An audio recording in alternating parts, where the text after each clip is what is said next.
Bueno, aventureros, aquí les comparto entonces al fondo la Azufrera y una panorámica de la laguna Lotú. Se van a dar cuenta que es inmensamente increíble. Al fondo encontramos las cabañas donde estuvimos el camping, cerca de 25 integrantes, incluidos 2 niños de 7 años.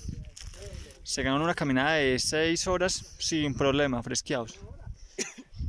Muy bien, damos todo el panorama y la ruta superior.